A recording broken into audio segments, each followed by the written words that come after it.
Hi, everyone.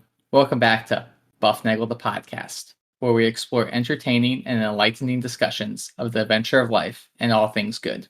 From science and technology to history and philosophy to leadership and success. We hope to give you a better understanding of the world and skills for everyone to pursue their own adventure.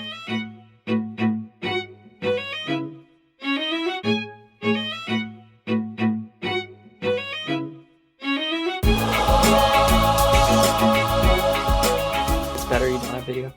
Yeah, that's right. That way we don't have to, listeners don't have to see us while they do this. Hey, welcome back to Bufnagle the podcast, where we talk about all good things in the pursuit of the adventure of life.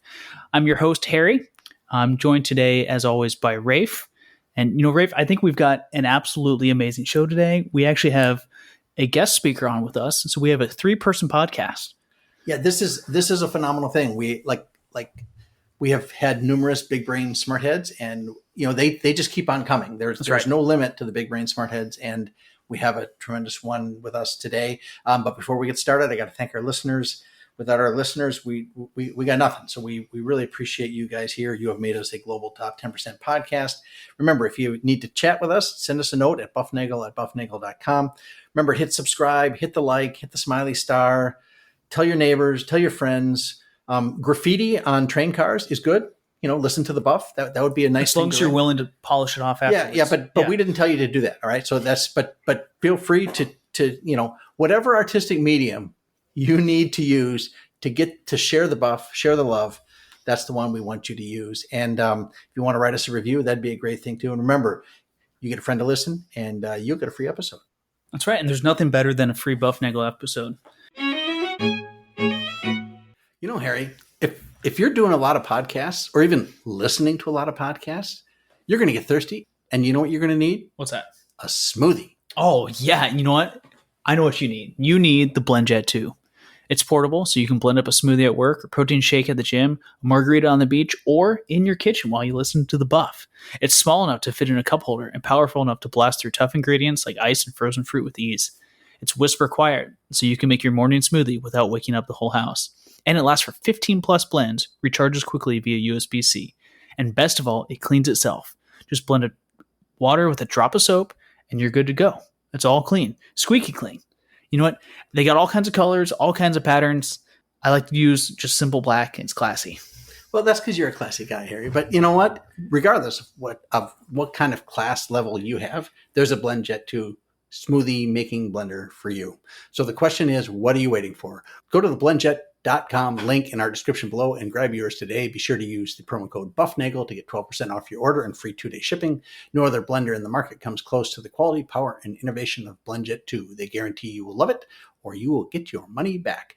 Blend any time, anywhere with the BlendJet 2 portable blender. Go to the blendjet.com link in the description and use the code BUFNAGLE to get 12% off and free 2-day shipping. Shop today and get the best deal ever. And today's episode is going to be extra special. We are joined by none other than Luke Donahue, my cousin, Rafe's nephew. Fantastic individual, stunning looking, even though the listeners, again, don't have that video for us. Luke's joining us from Notre Dame, I believe correctly, and he's going to walk us through. No, he's not Notre Dame. He was at Notre Dame. Oh, I'm sorry. Continue. At Notre Dame, and now he's in Kansas City working at parishes. He's doing even greater things, is what I should be saying. So, Luke, welcome to the podcast. How are you today? Thank you, Harry. I am doing wonderful. It's a beautiful day here in Kansas City. It was about 60 degrees, nice chill, but then a great bit of sunshine too. So, just wonderful fall day here. Now, Luke, we did a podcast a couple weeks ago. And your mother contacted us, and we were talking about favorite saints and such. And she contacted me and she said, you said that Saint Father Maximillian Kolbe was in Germany during the war, and the bad Nazi guys got to him and threw him in the concentration camp. And she said, that's not right. He was in Poland. And she is exactly right. As I'm sure you know, Luke, your mother is always right.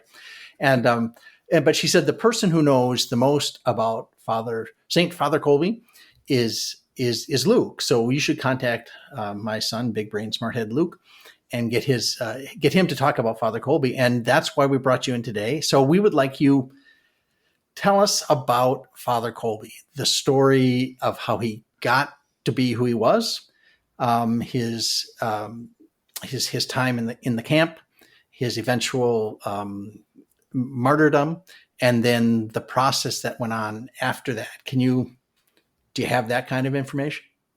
Yeah, absolutely. I would love to talk about Father Kolbe for you guys today.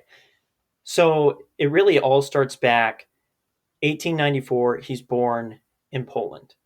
Now we have to kind of put this in the context of the time. Poland had been through different occupations by differing countries throughout the entirety of the 1800s.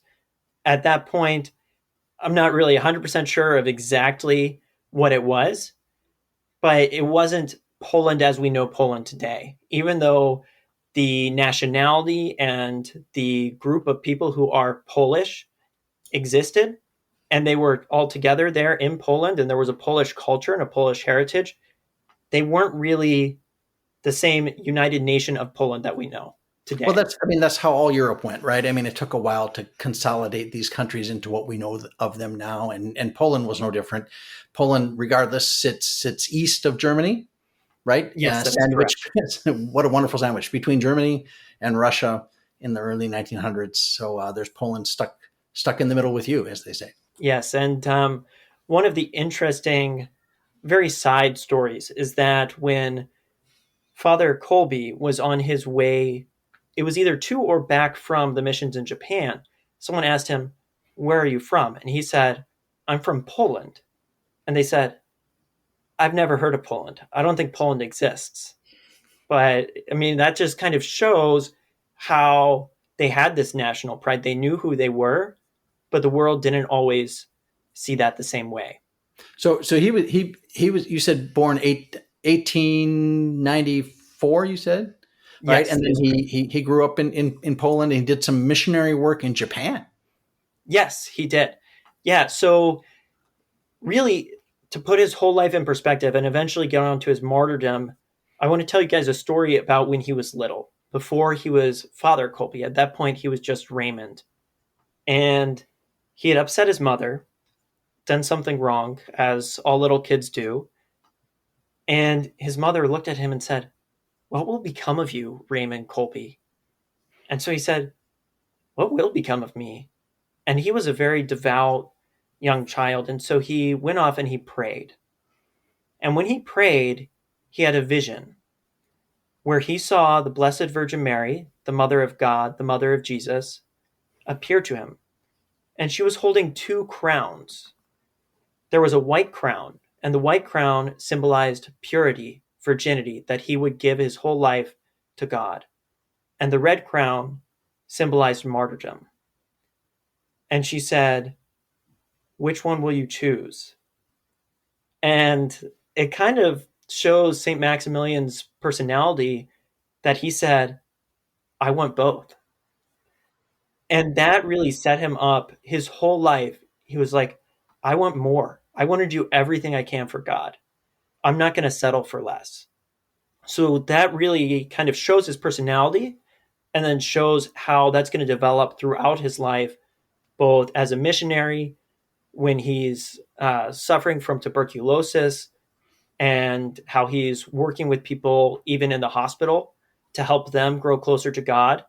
And then especially later in his life when he's in the death camps, especially at Auschwitz, where he ultimately gives his life for another prisoner.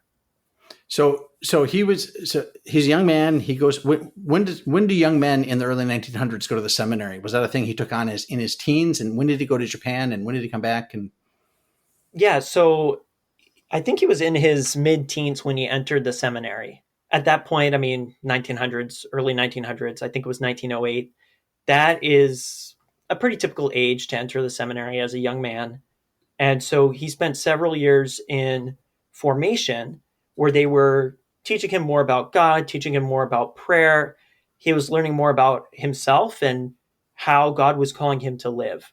In 1917, he was in Rome. And he was in Rome for some of his seminary studies. So you see, seminary took a long time, still does, probably a good thing.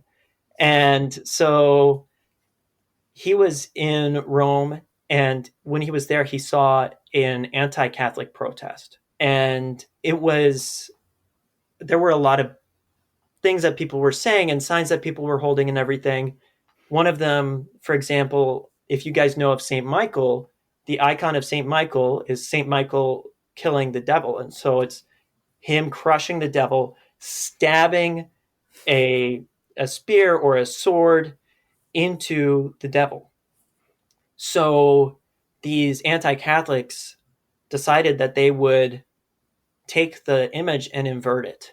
And they actually put the devil crushing St. Michael because they had such deep hatred of Catholicism. And St. Max, with his mind full of love, he was like, we have to go reach out to these people. We have to show them who we really are, who our God really is, and that our God has a desire for them, a desire for their happiness and for their freedom.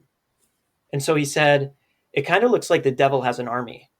So we're going to form an army for Our Lady. We're going to form an army for the Blessed Mother, Mary. And we're going to call it the Militia of the Immaculata, because that was his favorite name of Mary, was Immaculata, the Immaculate Conception. There's a whole tangent I could go on there in terms of him writing a big treatise about what that name means and everything. It was a question he kind of grappled with his life, but that is a whole different topic for a whole different kind of talk. So, so keep that in mind. And we'll bring you back to part two. We'll bring it back for part two. But okay, so he goes to Rome. No, 1917. That was World War I. Yes. Right. So he's in Italy at that time as a seminary student still. Yes. All right. And then he ends up going to Japan, and then he'll end up back somehow. He'll end up in Auschwitz in the early 40s.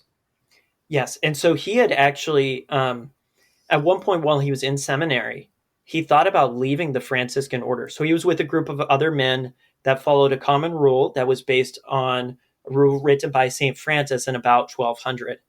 And so he actually considered leaving the religious life before he was ordained a priest, because he saw that there were these wars going on, and he thought, maybe God's calling me to go fight for my country.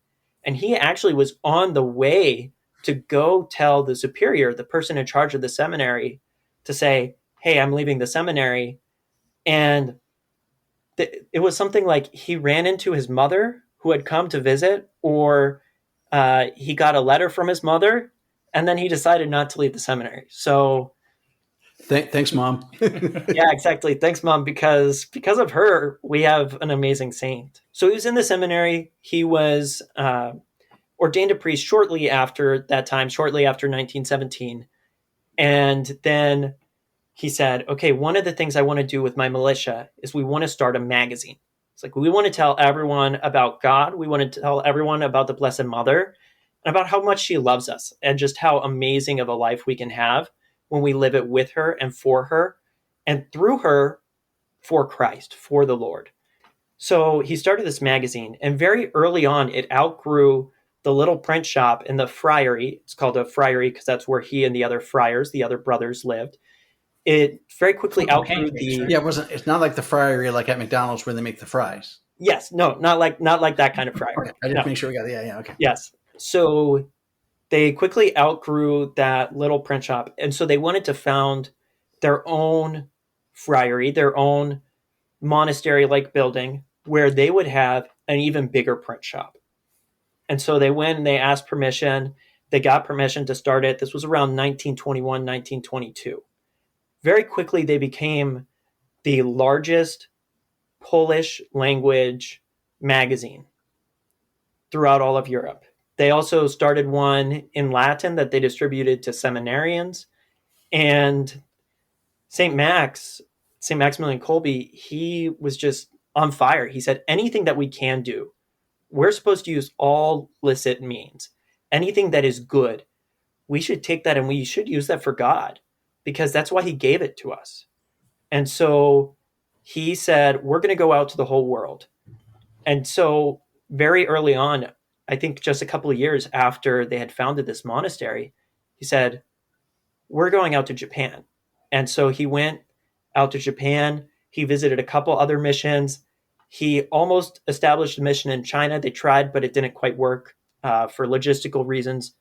And in Japan, it was outside of either Nagasaki or Hiroshima.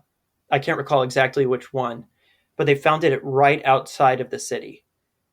And it was just on the other side of a hill outside of the city. And so when the US dropped the nuclear bombs on the cities in World War II, it got very close to destroying, but did not actually completely destroy their friary. Everything on the other side of the hill was completely destroyed, but their friary was not. But that's 15 years later. So we'll go back to him founding this. So he went to Japan, and they said, okay, we've got to find a place to sleep. So they were staying in this guy's attic. They had snow coming in through the roof. They had maybe basically a sheet, and that was it. But so that's the real vow of poverty thing taking over there. They had essentially nothing. Exactly. Yes. They had essentially nothing. And that's how he wanted it. He said, I want nothing for us, but I want everything for the Blessed Mother. He said, we'll be there in our tattered religious habits. That's their robes. We'll be there in our tattered robes. We'll get off the nicest, fastest, newest plane and deliver our magazines that were printed from the newest printing press that has all the best technology, but we'll have nothing for us. So he really was all in on the mission. So he was in Japan for several years. They started a magazine there, led to a lot of conversions.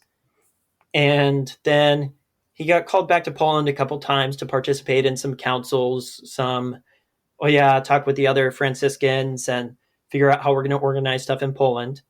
And then he was asked to stay in Poland. And he had actually, so in Poland, they were not allowed to have beards. The Franciscans were not. But in Japan, he could not be regarded as a sensei, as a teacher, if he didn't have a beard. So he had gotten special permission when he was in Japan to have a beard. So when he came back, they shaved it, and the barber actually kept the hair clippings. And those are the only relics that we have, first-degree relics of St. Maximillian Kolbe, because his body was cremated. So for the listeners at home, what exactly do you mean by a first-degree relic? Yeah, so a first-degree relic means it's part of the body of the person himself. So it's our connection with that person. We believe that person, that saint, is still alive in heaven. And so this is a connection with that person because this was actually their body, right? It's kind of like how you might visit a loved one's grave and pray at the grave of your loved one. A second-degree relic is more like, I hope it's not blasphemous of me to say this, but it will be. Lady Gaga's dress.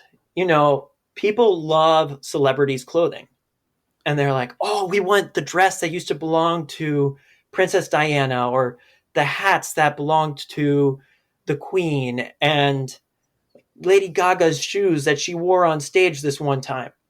Right? We have a natural desire for things that belonged to those we admire, those we loved.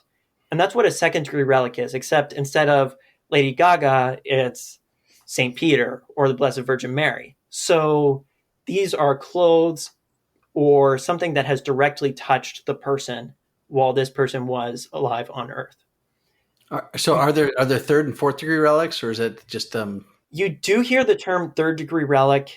It's kind of an unofficial term, as far as I'm aware. It's kind of an unofficial term, but it refers to something that after the fact has been touched to a first-degree relic.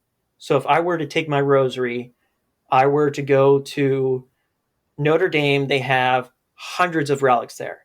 And if I convinced the priest to open up the case that has all the relics and let me touch my rosary to a relic of St. Peter, I could say, oh, this is a third-degree relic of St. Peter. And then, of course, you can do all sorts of, if the mathematician in me wants to develop degrees of relicness, but you could touch my rosary to your rosary, and now it's like a first cousin relic twice removed or something. This is like something like 7 that, degrees removed from Kevin Bacon. Yes. Religious edition. That's exactly what it is. All right, so Kolbe goes back to Poland and shaves his beard. Yeah, so Kolbe goes back to Poland and shaves his beard, and the time is, I believe it's 1936. So the Second World War had not quite broken out yet, but it was on the brink of, it was about to break out. They were already tightening restrictions within Germany. The Nazi Party had already been starting to take over around the time that St. Maximilian went back to Poland. And so then 1939, Nazis invade Poland, and a lot of the friars, a lot of the religious brothers had to leave the friary because they had to go back home to their families. They had to help their families. They had to help the people that were in their hometowns and things like that. And so St. Max took the friary. He said they were not allowed to print any of their magazine at that point. He said, okay, we're going to take this and we're going to reach out to the people who are in need. We're going to take in refugees. Our shoemaker, they had a cobbler there in the friary, and normally he'd work on stuff for the friars. But since most of them were gone and they had this opportunity to reach out to people, he said, this is how God is calling to us to evangelize. This is how God is calling us to reach out, is by our baker baking bread for all the people in the town. They were helping give shelter to the Jews and all sorts of things because they saw that this was a real need. And this was how God was calling them to act. One thing St. Maximilian said throughout his life was, and he actually comes back to this often in his own spiritual exercises. I think it might have been mentioned to him by his spiritual director, who kind of helped form him in the faith. And so he said, let yourself be led. Don't think, oh, I have this grand plan. This is how I'm going to do it. Said, let yourself be led. Follow the will of God. Sometimes that's not going to be what you think it is. So I don't think that when St. Max was starting his magazine, that he thought, oh yeah, this friary in 17 years, we're going to be using it to help refugees. But that's how God led him. So that's 1939. At the end of that year, I believe it was the end of that year, he is arrested. And he is taken to one prison camp and then sent to 2 different ones. So did they, the Nazis were just bad people. Did they have, was there was there a law that was in place that he was in violation of? Like they can make a law that says you can't be a Jew, right? It's a bad law, but they can make that law and then they can say, oh, you're a Jew, we're going to arrest you. Did they have laws that say you can't be a priest or you can't say certain things or you can't, is there a reason he was arrested or was it just kind of like some kind of hogwash? Yes. So as you mentioned, the reason could be a very bad reason, and it was. So you weren't supposed to be helping the Jews. Then later, his final arrest is because of things that he said. They also were trying to take out all of Poland. And so part of what they said was, okay, well, even among the Catholics, you see the priests are really their leaders. If we kill their priests, if we take away, especially the priests that are very, very well known, especially the bishops, the cardinals, anyone who's seen as like a big spiritual leader within the church, that, they said, is how we will eliminate the morale of the Polish people and we'll be able to suppress them and get them under our rule. So that is part of why they arrested him as well. Right. And then they took him to a camp, and then you said moved him to 2 other camps. So he was in 3 different camps. One is, well, I suppose it doesn't really matter, but he was in 3 different little ones at that point over the course of about 3 months. And then they set him free. And then he's free and he says, okay, I think that this is about a year later. He says, I think that I want to try to get permission to publish, because at that law, you had to get permission to publish. whatever newspaper or magazine or whatever you were publishing. He said, we can't not publish. This is part of our mission. This is how we show people who God is. And so he got permission to publish one episode or one volume, one edition of their magazine. This was December 1940, January 1941 issue. And in it, he talked about how the truth is one. There is one truth. It doesn't matter if you think that something else is true and someone else thinks another thing is true, but there is one truth. And it is the truth that ultimately sets us free. And the Nazis didn't like this because even though he hadn't explicitly condemned Nazism in there, they knew that he had. He had implicitly stated it by saying, this is the truth. This is the truth about how God has called us to love one another. And it's not changing and never has changed and never will change. So they saw that, and they also saw that he was giving them hope. He was giving hope to the Polish people. And they did not want any of that. So in 1941, they arrested him and they took him to Auschwitz. And it's really there that most people know his story. As in, of the people who know his story, most of them only really know what happened at Auschwitz. Right. So, and so that's the story we covered very briefly in that other episode. But did we get the details right? Do you have some of the details? Yeah, I have some of the details. So he was arrested early 1941, and he was there for several months. We actually have some letters, one of which he wrote to his mother over that summer. And he said, "Dearest Mama, I do not think that I will be here very long, so do not write back to me." And it's interesting that he knew, he had some sort of a premonition of a prophecy, this sense of, I'm not going to be here very long. He was only there a couple more months. I think this was in either May or June, and he ended up giving his life in the end of July, early August. So I don't know if that was some sort of a premonition that he had, some way that God had communicated that to him, or if he just thought, maybe the war will be over soon, or maybe they'll transfer me to another camp like they had when they arrested him 2 years before. So when he was there, he really ministered to all of the other people in the death camp. Didn't matter if they were Jewish, if they were Catholic, if they were Protestant. He was there to talk to them, to listen to them, to hear their confessions. If they were Catholic, if they wanted to receive the sacraments, he was there to celebrate Mass. There were ways in which they would kind of covertly celebrate Mass in the camp at Auschwitz. And he really was there to give them hope.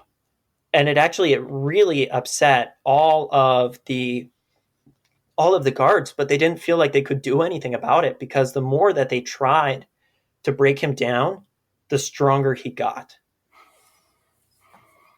And so then it was July of 1941, end of July, and they had this rule in Auschwitz and I believe in other prison camps as well, but especially in Auschwitz, that if one person escaped, they would take 10 people from that cell where the person escaped, from that bunker, and they would kill 10 people. And they would kill them in the starvation chamber. This was the absolute, probably the worst way in Auschwitz to die. And that's saying a lot, because it was a totally awful place in every regard. And there had been other times when someone had said, "Oh yeah, I'll step up and take this man's place." But that was more when they were being shot to death or something like that, a quicker death. No one had ever before St. Max said, "I will take the place of this man in the starvation chamber." But that's what he did, because they had summoned 10 people and they were all supposed to be completely still. And you could not move. If you so much as flinched, you normally got shot right on the spot. This man was called forward Francis Gavonichek is his name. It's a little intriguing that his name is Francis because St. Maximilian was in the Franciscan order. So he starts pleading with the guards saying, I'm a dad. I have a wife. I have kids. I need to get back to them after the war. So St. Max, without even missing a beat, he just stepped forward and said, I'll take his place. Like, I am a priest. I am meant to die for my flock. I'm meant to give my life. He's like, whether I'm alive or whether I do it in my death, I'm going to give all. And so that's what St. Max did right there. So they put them in the starvation chamber. And the whole time, he was leading them in hymns. He was leading them in psalms. He was praying with them. They said that so much joy was emanating from a place of such death. They had no words for it. They had no way to explain it other than that it was the Holy Spirit working through St. Max. So after 2 weeks, St. Maximilian Kolbe was still alive. And so they decided, well, they needed, so to say, they wanted to use the starvation chamber for other people. And so they said, well, we've got to get rid of him. So they took him and they injected him with carbolic acid. And the soldier who killed him, who murdered him, said, I couldn't even look at his face because his face was so radiant with life. It was so radiant with the radiance of God. He said, I could not look at him as I killed him. And this was someone who had killed lots of other people, probably hundreds, thousands, maybe. And he said, I could not look at him. I could not see him as I killed him. And then they cremated the bodies, like they did almost all of those bodies. Yes. And so Francis, the man who was saved, he made it out of the war. He did. He made it out alive, and then he actually he lived to a ripe old age, and then was buried actually in the cemetery where St. Maximilian would have been buried if he had continued to live as a Franciscan. So yeah, it kind of came full circle. He's the only layperson, the only person who's not in religious vows, who was buried there at that cemetery. All right, so Father Kolbe does this tremendous selfless act, and dies, but then in the 80s or the 90s, JP2 made finished up the canonization process. How does that work? Yeah, so the canonization process really has a few different steps. First, someone says, this man, we think he lived a holy life. And so they submit it in, and then he's called a servant of God. Then the Vatican looks at that document and says, okay, he really did live a holy life. They look at anything he wrote. Could any of this be heretical? Could any of this lead people away from God? And then they say, okay, no. So then they declare him venerable. Then they look for miracles that are attributed to his intercession after his death. And so in the case of St. Maximilian, there were a couple medical miracles. One of them was tuberculosis, and that was late 1940s. And then the other one was arterial calcification, and that was 1950. And really what they look for is, this is not something that can be explained by science in any way. Not just we can't explain it now, but it's completely unexplainable. The cures have to be complete, and they have to be permanent. So if 10 years later, the guy gets tuberculosis again, then they say, no, we can't declare that a miracle. It has to be complete, permanent. Right. And then, so he was canonized in, do you remember that date or approximately? October 1982. 1982. All right. Yeah. So after the first miracle was confirmed, then they beatified him. They declared him blessed. And then a few years later, about 10, 11 years later, they said, okay, we got the second miracle. He is a saint. So basically, if someone is a blessed or a saint, the church says, we know that they're in heaven. But it's just it's not a matter of how sure we are that they're in heaven, whether they're a blessed or a saint, but part of it has to do with like how well known they are and things like that. So it gets a little bit more complex there. So the church is not putting them in heaven. The church is saying that God put them in heaven, and here's how we know. Yes, that is absolutely true. And it's because of the miracles that we know that they're in heaven. We don't just declare that someone's up in heaven arbitrarily. That's why they go through such a rigorous process to be canonized. And the statement is not that these people are making the miracles. It's that they are interceding on behalf of these people, and God does the miracle. Correct. So we believe that the dead are still united with us in Christ.